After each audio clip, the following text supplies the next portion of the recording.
From 1932 until 1972, a study into the effects of syphilis on untreated African American men was conducted. Those enrolled into the study had no idea they were even taking part in the experiment, had no idea they had syphilis, and were even denied any form of medical treatment for the disease, instead given placebos. No consent was sought, and instead, the researchers took great lengths in keeping their subjects enrolled and in the dark about their conditions. In today's video, we will cover the reasons why such an inhumane study was undertaken, just what occurred, and what were the consequences. It is perhaps helpful to start with a brief explanation of what syphilis is. We do have a more in-depth video into the disease for those who are interested. Syphilis is a bacterial disease that is largely contracted through unprotected sex, though it can be passed from mother to child in utero, resulting in the child being born with congenital syphilis. It is often called the Great Imitator, as the symptoms of syphilis can be dismissed as other illnesses. These include fever, rashes, or swollen glands. At first, the disease will present itself with lesions on a person's genitals. This may be all a person experiences. However, without treatment, the disease may progress with skin growths akin to venereal warts and flu-like symptoms. Whilst these symptoms usually pass within a few weeks, they may come and go over the months before they fade.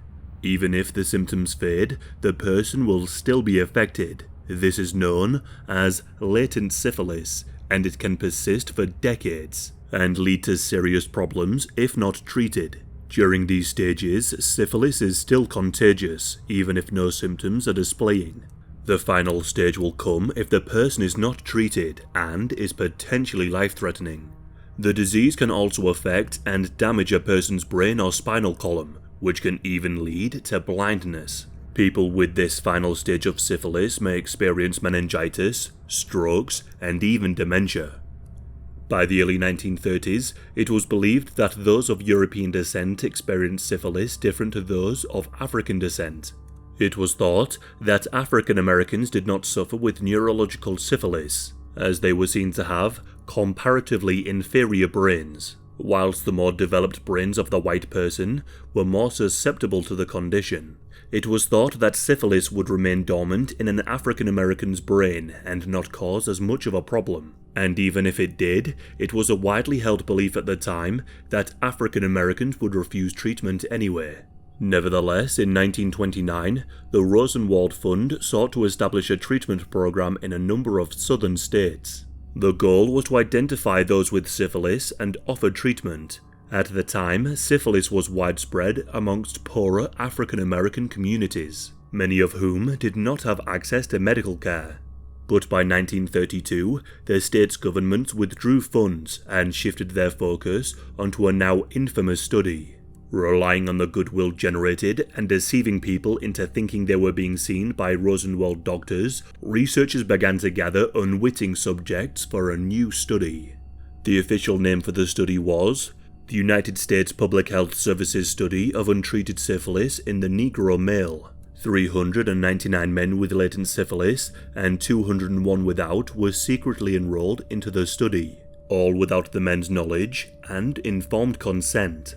Most of the men were poor, often working as sharecroppers in the economic turmoil following the Wall Street crash. It was advised that these men would receive free medical care, as well as a free meal and transport to the testing sites. Many who asked whether this study was linked to the Rosenwald efforts to improve people's health were deceived into believing this reasonable misunderstanding. In reality, no meaningful treatment would be offered. The goal was to see just how syphilis affected African Americans, and so those enrolled were kept in the dark about their true diagnosis. Many were told they were suffering from bad blood, a nondescript catch-all term for a whole host of diseases. The researchers wanted to ensure the syphilis would not be treated by a third party, so that the disease could run its full course. Instead, the researchers purported to treat the bad blood, making the men think they were being healed when in fact, the true cause of their illness was left untreated. The men were given disguised placebos, as well as mercury rubs or injections of bismuth, which would add to the facade that they were being treated. The true goal was to obtain blood samples and subject the men to lumbar punctures so that the researchers could monitor the progress of the syphilis. It was, however, more desirable that the researchers have access to the dead bodies of the men, and so to encourage the men to give over their bodies when they die, the researchers offered burial insurance and money for their time.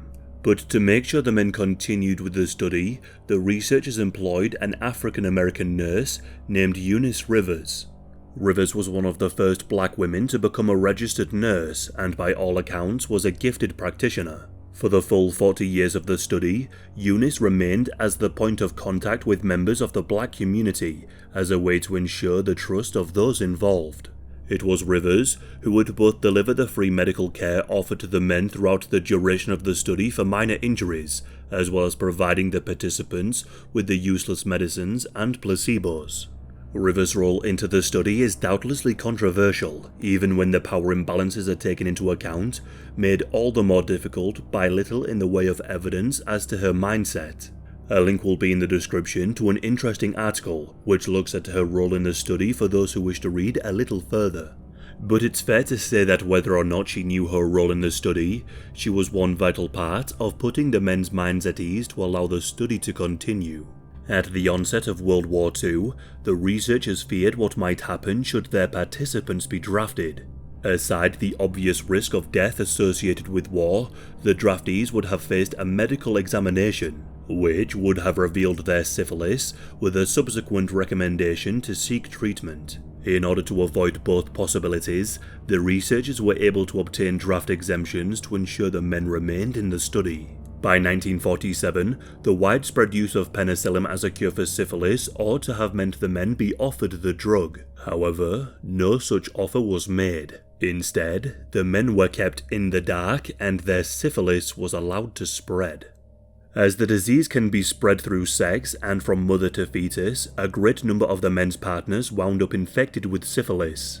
When such women fell pregnant, it was not at all uncommon for the children to be born with congenital syphilis. 40 women are known to have been infected, and 19 children were born with the disease as a direct result of the researchers' disregard. However, there very well may have been others infected, both partners unaware of the presence of syphilis.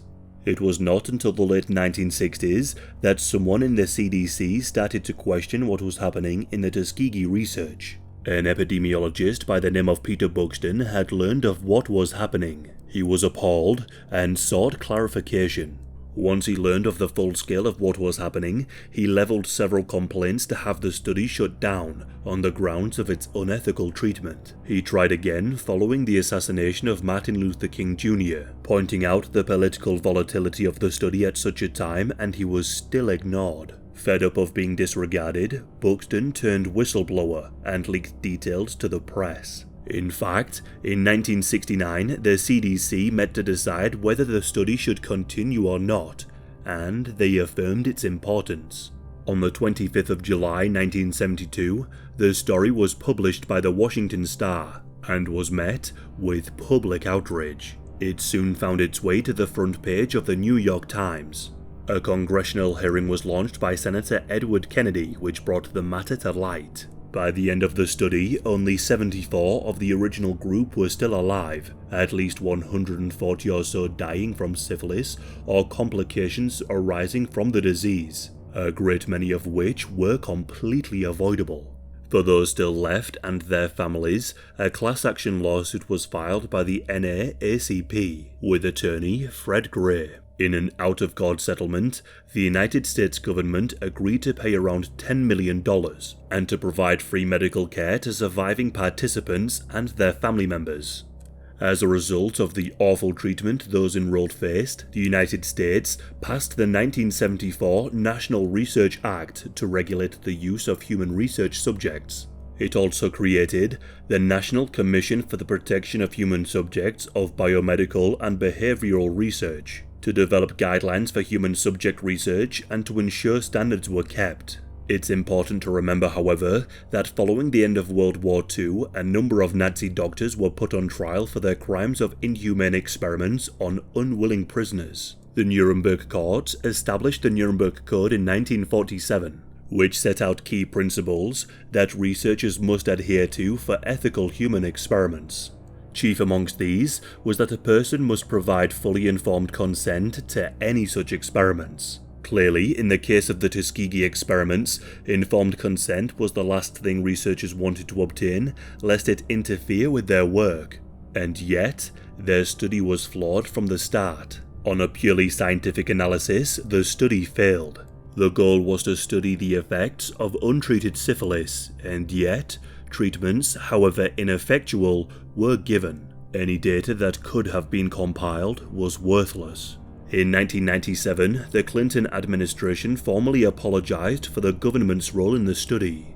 This came about following a symposium held by the US Public Health Service, which concluded an apology was deserved. A special center was built at Tuskegee University for public education about the study, as well as one for education of proper ethical treatment of human subjects. But for many in America, trust in medical research and of doctors has all but been destroyed. To this day, it is difficult for researchers to encourage African Americans to take part in studies. The memory of Tuskegee is still alive. After all, this study ended only 50 years ago, well within living memory for many. The Tuskegee study, whilst not as visceral as some of the more depraved experiments found in the death camps of World War II, cannot be disregarded. The researchers preyed upon poor, disenfranchised, and racially oppressed men to answer racially motivated questions as to how syphilis affected black people. The damage was done to not only those involved, it also reached out into their families and into their communities. Such considerations were immaterial to the researchers, but it is important to remember that Tuskegee was not just an isolated incident. It was part of the wider, racially motivated disregard for the medical well-being of African Americans. When we look to such examples of inhumane experiments, we must never forget how such studies could take place, and how the role of othering a group of people, whether it be along racial, religious, or class lines, can result in such horrendous atrocities.